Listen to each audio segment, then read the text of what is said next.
Nako, breaking news, isang Japanese na gustong si Senator Marcoleta maging Vice President, no? Ito po ay ngayon ay sinusulong niya po. Ito po ay si Fujiki, no? Malaki pong impluwensya ni Fujiki dahil unang-una po sa lahat, alam naman natin ang Japan po ay honor, no? Hindi porket sa Japan kasi may nagsalita na sa isang Japan ng kabutihan, binabaliwala. Hindi katulad din sa Pilipinas, di ba? Halimbawa, sa Pilipinas may nagsalita na isang Pilipino na kabutihan, hindi pakikinggan ng mga Pilipino, pagkatawanan pa. Oo. Pag sinabi ng mga Pilipino, halimbawa, si Duterte, dapat dito litisin sa Pilipinas dahil may justice system sa Pilipinas, pagtatawanan ng ibang Pilipino yon. Pero sa Japan, honor. Ino-honor nila yon kasi mahalaga sa kanila ang isang tao, individual. No? Hindi nila binabastos yung pagkatao ng kapwa-hapon nila. No? Kaya ito si Fujiki, malaking impact ito na gusto niya po na si Senator Marcoleta maging Vice President. Ito po, hindi ako may sabi nito siya, ayan o, ang sabi niya po dito, sa kanyang, sinare niya. Pero sinang-ayunan niya, ibig sabihin, tama ito. Diba? Ang sabi po niya dito, ngayong araw, April 8, 2016, nag-post siya, at April 7 yan, si Samichi ng taos-pusong pasasalamat sa pagkipaglabang kay PRRD at laban sa korupsyon at sinabi niyang tatakbong Vice Presidente si Senator Marcoleta sa 2028 halalan. Maraming salamat, Senador Marcoleta, sa iyong mabuting papupuri. Ako ay tunay na pinarangalan at lubos na napakakumbaba. Mapatuloy tayo sa pagtrabaho hanggang sa makauwi si Pangulong Duterte at ikaw ay mahal na Vice Presidente sa 2028 eleksyon. Sa ganitong paraan, minsan at para lahat ay tatanggalin natin ang korupsyon at ang problema sa pulburon upang ang Pilipinas ay muling sumika tulad ng dati, sabi ni Shinichi Fujiki. Salamat sa iyo, Shinichi Fujiki. Gusto din natin tumakbo bilang presidente si Rodante Marcoleta sa 2028. Ako, ito na, sabi natin na si Senator Marcoleta pinapagusto nila patakbuhin bilang isang senador ng bilang isang vice president ng Pilipinas, no? Naki Fujiki to, sabi nila AI daw.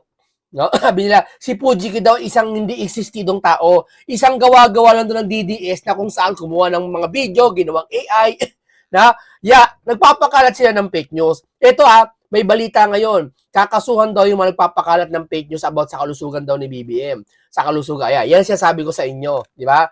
Yan, di ba, sabi ko sa inyo, kaya tayo nagbablog ng tama at impormasyon, baka yan tanim lang yan. Ngayon, nabaliktad pa ang kakasuhan ngayon, yung mga kumagat sa fake news. 'Di ba? Na hindi natin ang isang bagay kasi na hindi mo kinilame, fake news. Halimbawa ako, nakita mo ako sa isang bar, pumasok ako. May asawa ko halimbawa, may babae akong kabit, nakita mo. Nakita mo naman talaga ako may kasamang babae. Ha? Ngayon ikaw lang nakakita sa akin. Sinabi mo ngayon sa pamilya ko, oy, si Munting ka alam mo may babaeng kasama. Tama? So, nakita mo naman talaga. Tapos pag nagkaharap mo ako, pwede ko itanggi yun. Anong katibayan mo nakita mo yun? Wala siyang mapakita. Pwede ko sabihan fake nyo siya. Kuha nyo? Kahit totoo yung sitwasyon, totoo yung nangyari, may karapatan ako magsabing fake news siya. Ganong kadali magsabi ng fake news ngayon para lang pawalang bisa yung mga tao. Isipin nyo lang, napakalaking gulo ng 18 Marines nang sabihan ng mga ibang vlogger na 18 Marines hindi totoo, fake news. Biruin mo yun, di ba? Kaya ganyan po, ingat kayo. Nagtataka, ididimanda, ikakasuhan daw lahat ng mga fake news nagpapakalat. Pero tataka ka, kay Sara Duterte kay Sara Duterte, ang dami nagpapakalat ng fake news pero hindi kinakasuhan ni Sara Duterte. At hindi nila kinakasuhan para kay Sara. Kaya, wala silang pakialam kahit magkalat. Yan ang pantay na sinasabing transparency nila. Di ba? Dapat, pag transparency ka, Vice President ba? Gobyerno, hindi. Bakit? Si Sara ba may-ari ng Vice President? Si Sara Duterte, kahit mamataya, mawala yan, andyan pa rin yung pagiging Vice President na posisyon. Pinagkakatiwala lang kay Sara ngayon. Kaya dapat protektahan natin yung Vice Presidente pag may nagpapakalat sa kanyang opisina o sa kanya ng fake news. Dapat maging patas tayo. Gobyerno rin yan eh. Ang nagpapasahod sa atin, sa lahat ng gobyerno, tax ng mga Pilipino. Hindi naman bukod-bukod yan, function eh. Yung ba nagpapasahod sa executive, taong bayan dito sa lungsod ng ganito, yung ba nagpapasahod sa mga senador, taga Batangas na nagpapasahod? Hindi. Sama-samang pera ng Pilipinas yan, pinapasahod sa gobyerno. Dapat anuman ang bahagi ng gobyerno, kahit Vice President man yan, dapat tutulungan kayo. Hindi yun, pero mo pinatawag sa Quadcom dati, mga DDS vlogger lang. Pero yung mga BBM vlogger na hayagan, nagpapa-fake news, pati yung nagmumura sa Epipanyo, kailan yun? Nagmumura, tahayagang nagpe-fake news kay Senator Marcoleta. Hayagan talaga. Ha? Hindi kinakasuhan, hindi pinapatawag. So, ano ibig sabihin nun? Di ba? Kasi kakasuhan yung mga nagkakalat ng fake news. Okay, magandang idea yan. Nagpapakalat ng fake news, kasuhan. Okay. Salamat. Nagpapakalat ng fake news, kakasuhan. Pero kasuhan nyo rin syempre yung nagpapakalat sa kabila kay Sara. Pati kay Senator Rodante Marcoleta. Baka niyan. Pagkakampi nyo lang, kakasuhan nyo. Pag hindi kakampi, bahala na kayo. Magkaso sila mang solo. Hindi naman ganun. Huwag naman ganun. Di ba? Maging transparency naman kayo. Di ba? Yun ang mahirap eh. No. Maging transparency kayo. O yung daw sakit na kay BBM, kasuhan nyo. Yung iba. Pero yung mga halimbawa, yung mga nagtatanong, may asa ng Pangulo, kakasuhan nyo pa rin ba yun? Nagtatanong yung tao? Taxpayer yung nagtatanong, nag-aalam, kasi nabiktima rin ng fake news? Kakasuhan pa rin ba yun? Oo, sa kanila siguro yun. Kakasuhan pa rin yun. Di ba? O eto, kaya matibay na, alam mo, pag ito si Senator Marcoleta, matitigil lahat yan. Oo. Talagang lahat talaga ginagawa na. May oil crisis tayo, ano nangyayari? Yun, impeachment pa rin ni Sara. Yun, pinatulan lahat ng mga vlogger ng fake news. Ang sisipag sa ganyan, di ba? Pagdating sa kurakot ng bansa, para atupagin to, wala, tulog. Di ba? Hindi, totoo lang ha, siyan. Aking opinion yan. Di ba? Tulog. Ba't ayaw imbestigahan to? Pero very good very good kasi fake news kakasuhan para yung mga iba madala. Pero hindi naman maganda kung sila lang kakasuhan. Paano naman yung nagpapakalat ng fake news kala Marcoleta, kay Sara Duterte? 'Di ba? Hindi ba kakasuhan 'yon? 'Di ba? Dapat pare-parehas, pantay-pantay. Oh, eto painggan po natin na gusto po ng isang Japanese na si Fujiki talaga na maging vice president si Marcoleta. Kasi po, malaking tulong po ito sa kay Sara Duterte kung sakali manalo si Sara sa 2028. Kasi si Senator Marcoleta po walang bahid ng korupsyon. No? Si Senator Marcoleta po talagang pinupush niya lahat ng isipin mo si Pinky anong ginagawa? Wala. Pero si Senator Marcoleta kahit di blue ribbon anong ginagawa? Pinupush niya pa rin. Kasi yung iba ayaw talaga, di ba? Pilit na kinalilimutan. No. Sabi nila, crisis ngayon. Wag atupagin ng ganyan-ganyan. Bakit? Kung crisis pala, bakit impeachment ang pinapatupag? Ba't pumapayag kayo na si Sara atupagin lang? Crisis ngayon di ba? Ito, painggan natin. Dali, painggan natin to. Sa gitna ng usapin sa International Criminal Court laban kay Pangulong Rodrigo Duterte ay nagkita dito sa Japan sina Senator Rodante Marcoleta at Japanese human rights advocate na si Shunichi Fujiki. Tinutukan ng kanilang pag-uusap ang international support, political implications at mga posibleng susunod na hakbang kaugnay ng kaso. Mismong si Senator Rodante Marcoleta nagpatunay na hindi artificial intelligence o AI generated ang tingnan mo, pinapalabas sila artificial intelligence to AI. Fake, yung ba fake news? Hindi. Fake news, hayagang fake news yan May nagkaso ba sa kanila? Kinasuhan ba sila ni Fujiki or sino mang nagpost nun? Kinasuhan ba sila? Nagpost nun, alam ko, part ng SME na yata Kinasuhan ba ng SME na yan? Hindi. Si Sara, pinipake newsan. Kinasuhan ba ni Sara? Hindi. Hindi kasi sila balat sibuyas. Kasi alam nila, may karapatan ng sambayan ng Pilipino na may magalit sa isang politiko. Hindi naman yung tama yung kanina yung kakasuhan nila tungkol sa oil kasi yung grabe naman yung fake news ang ginawa. Biruin mo sabing fake news ang ginawa ng isang page hindi ko na babanggitin kung sino magba-brown out daw at tuluyan na mawawalan ng kuryente. Maganda daw sa ganitong date ng April, mawawalan ng kuryente manda kayo, mawawalan ng kuryente. Biruin mo gumano naman yung page na yon at talagang alarma yon. Yung talaga dapat kasuhan nyo kasi na-alarma. Magbumili na kayo, magpa-panic buying na lahat. Bumili na kayo kasi sa April ganyan, line up to yata mawawalan ng kuryente 3 buwan. Wala na lahat. Lockdown talaga lahat. Biruin mo, ang dami nang niwala, ang dami nag-share. Dapat kasuhan yon. Pero kung halimbawa, hinahanap ang presidente, nasa ng presidente, tapos may sakit ba? May ganyan ba?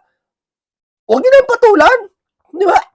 Hindi naman kayo balat sibuyas Isipin niyo parang customer lang yan na bumili sa inyo, pinintasan yung hotdog nyo. Alam mo, may tinda kayong burger, no? Sinabi, ma'am, pangit ng lasa, ma'am. Hindi ko gusto. Pwede na yun, prangkahin ka na, pwede na, huwag ka na magalit kasi titinda ka eh. Customer mo yun eh. Di ba? At least sinabi sa yung totoo. Kung yun ang palagay niya eh. Di ba? Huwag nyo na ano yun, patulan yun. Mas patulan nyo na lang, imbis na yung mga corruption sa Pilipinas. Hindi lang picture sa pinakalat, kundi yung kasamaan sa Pilipinas, yung matinding, kaya tayo nagkautang-utang, isa sa mga dahilan, dahil kulang ang pondo natin dahil sa kakakurakot nila. Di ba? Sabi ko nga eh, para kang bumili ng patis.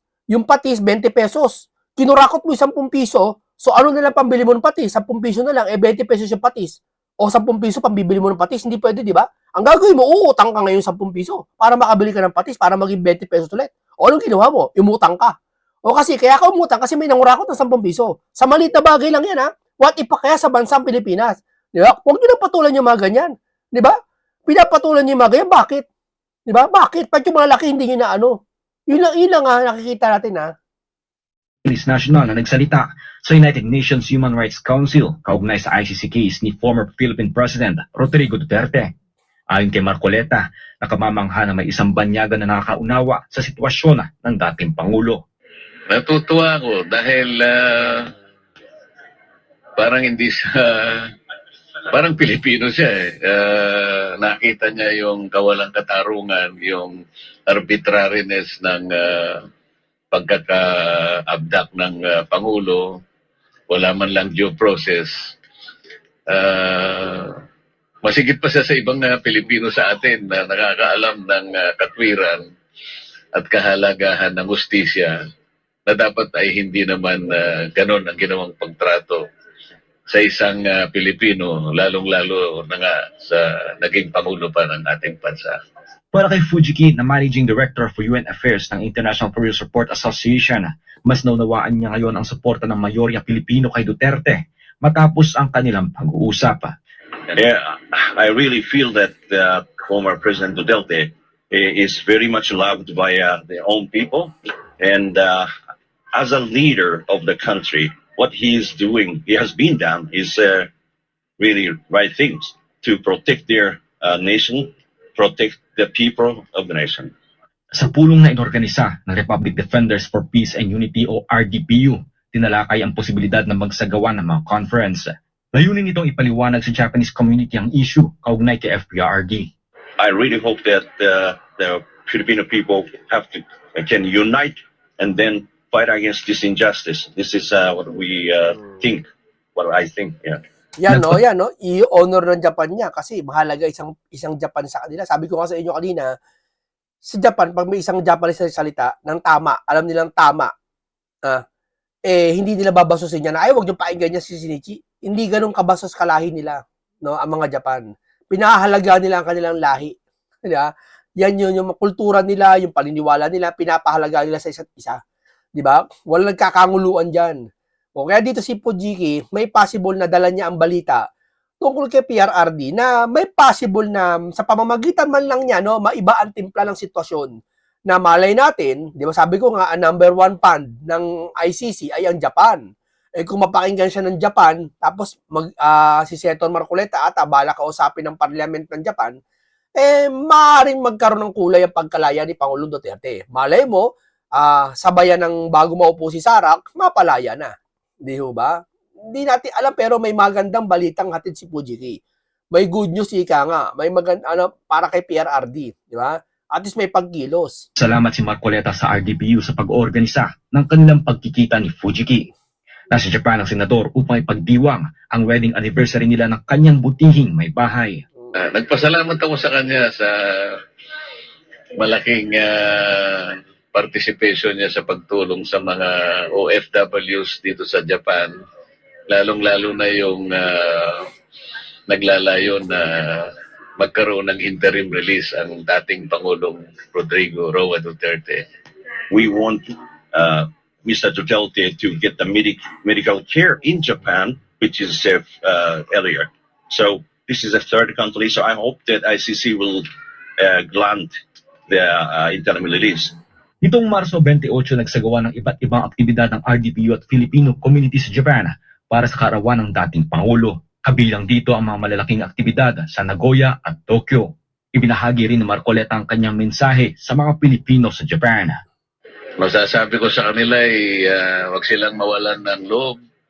Pagpatuloy nila ang kanilang ginagawa, lalo pangat sila'y nasa katwiran. At yan naman ang dapat nating maihayag sa lahat ng nakararami at lalo pa sanang tumami ang mga efforts ng mga OFW dito sa Japan. May pagtagumpay ang kanilang mga layunin tungkol sa maagang pagpapalaya kay Pangulong Duterte. Nakatakdang desisyon na ng ICC Appeals Chamber sa April 22 ay pala ng kampo ni FPRD hinggil sa issue ng jurisdiction sa kaso. Nagulat mula rito sa Tokyo, ako si Guy Saito para sa Diyos. Okay, ito painggan po natin ngayon si Kuya Park ulit. Kuya Park ulit. Ito. Real talk kasi si Kuya Park eh. Ito. Painggan natin si Kuya Park ha. Castro. si, isa pang sinungaling yan. Pag tinatanong ng mga media, paano mo ba re-resolvahin ng ating presidente itong nangyayaring krisis sa ating bansa? Itong pagtaas ng gasolina sa ating bansa. Tapos ang isusagot lang ni Claire ay unang putok.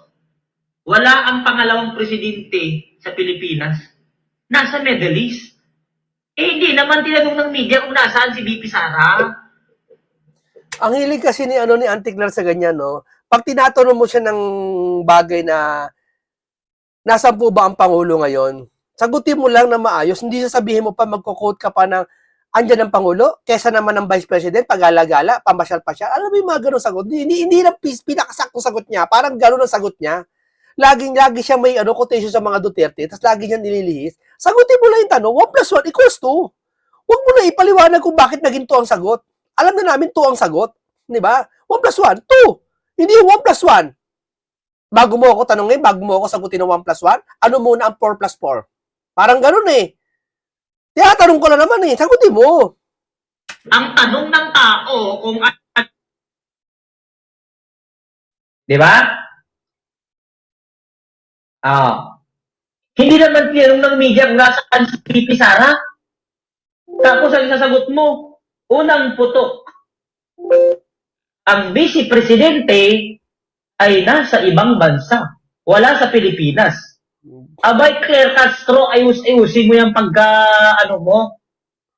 Napapahiya ang presidente mo. Palpak na nga ang vlogger na na-recruit ninyo. Palpak na nga yung vlogger na nakuha ninyo. Pati iba naman ikaw, palpak ka pa rin. Ano ba naman yan, Claire Castro? Ang mga vlogger ni Marcos ngayon, hindi mo makita yung daliri. Ang lalaki ng kanilang mga singsing, ganito nakalaki yung mga singsing nila, oh. Oh? Ganito kalaki yung mga singsing. Totoo yan. Yung ginto na nasa leg nila, magkano? Nagkakalaga ng mga 800,000. Tapos may sasakyan nagkakalagang 4 million. Isipin mo, wala namang business. Di ba? Pero mga BDS vlogger, wala ako nakikita may ginto. Meron si Banat Bay, manipis na ginto lang. Magkano lang yun? Kayang-kaya niyang gastusan yun. Yung manipis na ginto ni Banat Bay, nakikita ko sa leg niya, nasa ano lang yun, tingin ko nasa 150,000 lang yun, to 200,000. Kayang-kaya ng niya, yung ginagawang vlogging niya. Di ba? Pero itong mga nasa kabila, ang lalaki ng ginto, grabe. Di ba? Isipin mo yun. Sing-sing, mga ginto ng mga vlogger ni Marcos, yumaman kayong masyado. Etong mga pangit na vlogger ni Marcos, masyado kayong yumaman. Oo. Nagbabakasyon pa kayo sa ibang bansa. Tignan ninyo ang mga vlogger ng mga Duterte. Tignan ninyo ang vlogger ng mga DDS. Tignan ninyo yung mga sumusuportang vlogger sa mga Duterte. Ni isang duling wala kang makita na sinusuot na ginto. Lumang ang damit namin, no? Tag 150 nga lang damit namin, no? Sabihan pa kami ng mga vlogger ni Marcos na mga pulubi, totoo. Totoo na pulubi kami kasi hindi kami bayadan. Ginagawa namin to para sa aming prinsipyo, para sa aming dignidad, para sa aming bayan, at para sa aming sinusuportahan mga leader na totoong may malasakit at pagbabago sa ating bansa. Kayong mga vlogger ni Marcos, kayong mga media na fake, mainstream media na fake, alam nyo kung bakit ko sinasabing mainstream media na to fake? Tignan mo mga kababayan, noong lumabas ang 18 Marines, wala ni isang media na pumunta. Nagpa-press con ang 18 Marines, wala ni isang mainstream media ang lumabas. Wala ni isa sa kanilang nag-capture, nag-video-video. Ay, kuha na natin to kasi 18 Marines. Mahalaga ito na malaman. Oh, eto 18 Marines, ba't di binmainstream media to? Oh. Sasabihin nyo, fake news ang 18 Marines, di ba? Lahat ng lumalabas, lahat ng fake news, gagawin yung fake news, tapos kakasuhan ng fake news. Ano ba naman yan? Imbisigahan nyo muna yung 18 Marines. Ng taong bayan, malaman ng Pilipino, malaman ng buong mundo na mayroong 18 Marines na lumabas at naninindigan sa ating bansa at nagsasabi na si ganito ganyan, si Laila de Lima, sila Raul Manuel, sila Franz Castro ay magnanakaw. Walang media na lumabas para mag-capture. Vlogger lang ang nandun para mag-video. Tapos kakasuhan yung mga vlogger ng fake news daw. Di ba? Ayun ang hirap eh. Di ba? Yan ang nangyayari ngayon eh. Nung lumabas ang 18 Marines na meron silang daladalang affidavit na nakalagay ang mga pangalan nila Laila de Lima, nila Raul Manuel, nila Franz Castro, nila Zaldico, nila Martin Romualdez, nila Marcos, nila Claire Castro. Andun lahat ang pangalan ninyo. Hoy, Congress, dalo kayo dyan sa House of Representatives, mga bugok. Pahiring-hiring pa ang House of Representatives. Kagala mo, ang tataligo ng mga congressman at congressista, ang mga bugok, na mga kawatan, porkit na kabarong, mayroon pa dito nakalagay na flag, yawa. No? Huwag niyong lokohin ang mga taong bayan dito, Redico, Kabataan Party List. Mga kawatan kayong lahat. ML party list ni Laila de Lima, yung bayot na congressman nandito ang bibig. May dala akong piartos dito. Ang lakas mong asar eh, no? Impeach Sara, ang taong bayan ay naghihintay sa sagot at impeach ni VP Sara. Gastroke na tanga. Na-stroke na ka, bugok ka pa rin. Hindi ko alam kung stroke yung kay Percy yung ganon. Hindi ko alam kung inborn yun, no? Sinong taong bayan na naghihintay ng resulta ng impeachment? Eh ayaw nga ng taong bayan. Kayo lang naman sa House of Representatives, ilang adik na supporter ninyo ang naggugusto na impeach si Sara? Kasi yung mga taong professional, yung mga taong matitino, yung mga taong magaganda at pogi, ayaw ma-impeach si Sara. Pero yung mga pangit at adik gusto ma-impeach si Sara.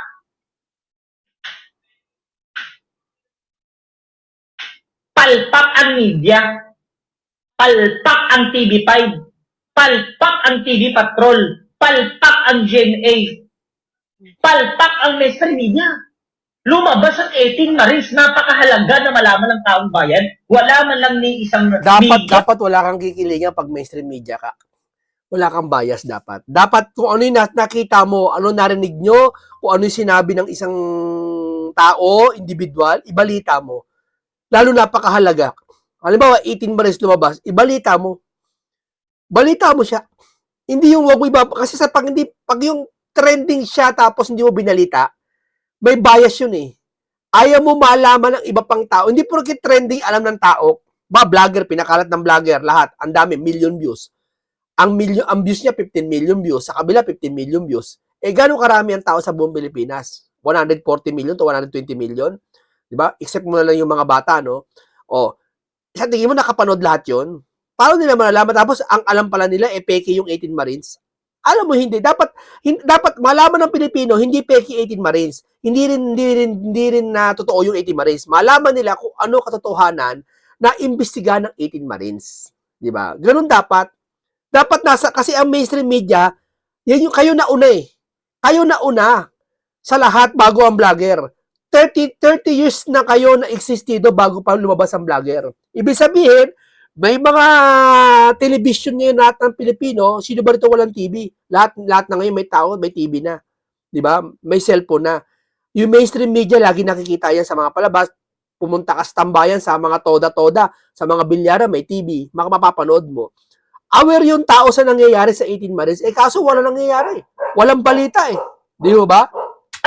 Ang naglakas loob na ibalita. Tapos yung si Makagago, andun sila sa NBI, hinuli si si Leo si Marcos si Leo FLM, yung si FLM Kamo. Oh. Lahat ng media nandun. Lahat ng media nandun para Ang ingay ng aso ko, sumasabay. Pero ayaan nyo na. Ito nga si FLM sa si Maagago nakaraan, nagdimandahan niya, di ba? Si FLM dinumog ng media. Dinumog siya. Talagang lahat ng ando ng media, di ba? Lahat ando doon. Pero itong 18 Maris, wala. Bakit? Anong meron? Kaya ba ayaw nyo kasi i-broadcast ang 18 Maris o i-cover kasi may masagasaan kayong tao? Nakakampi nyo sa politika? Ay bias kayo. Di ba? Ibig sabihin, dapat huwag kayong ganyan. Di ba? Yan ang hirap sa media. Dapat hindi kayo bias. action sila, pinahiya nila si FLM. Samantala, yung 18 Marines na nagsasabi ng katotohanan para sa ating bansa, hindi man lang kinapyot, hindi man lang binidyo ng media. Mga bulok itong mga bayadan na mga media na ito. Mga bugok.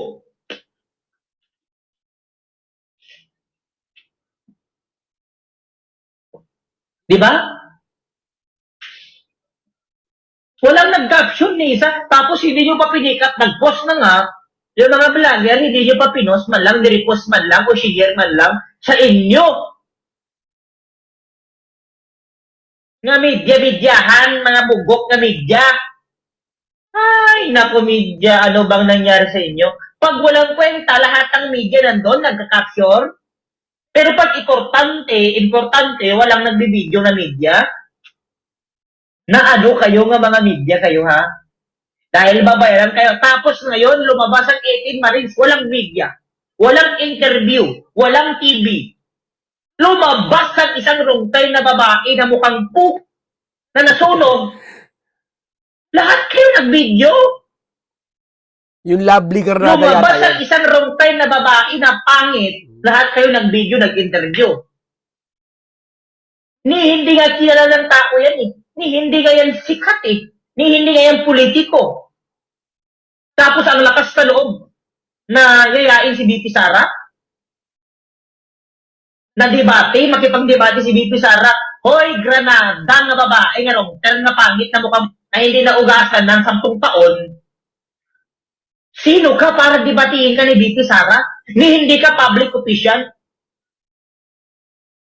Ni hindi ka nagtatrabaho sa mga opisina ng mga politiko? Hindi ka man lang ST.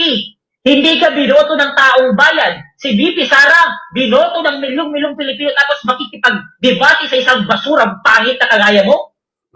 Tapos lahat ng media nag-i-interview sa'yo. Halatang-halata ang media na binabayaran para interviewin ang isang babaeng walang kwentang pangit sa mundo. Ganong kabugok ang mga media. Wala akong pakialam sa mga media na yan. Wala akong pakialam sa mga kung sinong magmamayari sa inyo dyan na mga milyonер na... Diba? Lumabas ang babaeng mukhang puso na ng 10 taong hindi naugasan. Lahat ng media nag-interview. Wow! Sana all. Ay, feeling sikat si girl. Feeling sikat ang pangit na wrong turn. Okay, debatiin si BP Sara. Sino ka para debatiin mo si BP Sara? Kahit nga ako, hindi kita papatulan kasi pangalan mo ka, hindi mo alam eh. Marunong ka lang mag-English, pero hindi basihan sa pagiging matalino ng tao at English speaking. Hindi basihan sa tao na porkit marunong ka mag-English, ang daming tao marunong mag-English pero bugok. Si Marcos nga ang galing mag-English, ngayon natutulala na kasi bugok na. Yung anak niyan si Sandro Marcos, ang galing mag-English. Pero magdanakaw kasi bugok man. Tapos, ang media in-interview. Ang 18 Marines, walang nag-capture na media. Ang Granadang babaeng mukhang lahat ng media nag-cover, nag-video ganun. Nag-video. Wow! Diba? Yan ang media. Yan ang mainstream media. Nakita nyo na? Diba? Yung 18 Marines, napaka-importanting bagay. Tapos ngayon, kakasuhan lahat ng nagsasabi ng fake news. Huwag nyo sabihin kakasuhan lahat ng fake news. Sabihin natin, kakasuhan mga DDS na nagsasalita. Kasi fake news na patunayan na eh. Ang daming panahon, di ba, bago pala mag-senator si Senator Marcoleta, yung Quadcom, natatandaan nyo, ang kinasuhan puro mga DDS vlogger Pero yung mga hayagan na BBM talagang yung Epipanyo, hayagan, biruin mo hayagan na sinisira si Senator Marcoleta na binayaran daw ang INC. Biruin mo hindi kinakasuhan. Ha? Sanya paninira yun fake news yun Hayagan, hindi lang pati si Senator Marcoleta, pati yung matandang akla na nasa social media ngayon. Grabe magpakalat ng kung ano-anong balita. 'Di ba? Yung ba't di kinakasuhan yun? Di ba? Dapat kung parehas, dapat kasuhan lahat. Pinalabas, paulit-ulit, ini-interview, araw-araw. Walang kwentang pinagsasabi niya Debate kay BP Sara. Bakit siya didebatiin ni BP Sara? Si BP Sara, busy sa pagtatrabaho niya, pagsiservisyo niya sa Pilipino. Ikaw, Granada, anong ginagawa mo sa umaga, araw at gabi? Dumidila sa tapos, resign. Ngayon, krisis ang ating bansa. Grabe yung kinakaharap ng ating bansang krisis ngayon. Ang taas ng gasolina, bukas 165 na ang diesel. Wala nang makain ng Pilipino. Wala nang supply ng langis. Wala na tayong pambayad. Ang ginagawa ng House of Representatives ngayon, wala silang pakialam sa krisis. Wala silang pakialam sa pagtaas ng gasolina. Wala silang pakialam sa pagtaas ng bilihin. Bakit? Marami silang maleta na may pera na ninakaw nila. Tayong mahihirap ang apektado. Hindi ang mga politiko, hindi ang mga congressman, hindi ang mga politiko na mga magnanakaw, hindi si Marcos at si BBM. Ang mapipirwisyo niyang pagtaas ng diesel, pagtaas ng oil, pagtaas ng bilihin kung hindi tayo mga mahihirap ng mga Pilipino.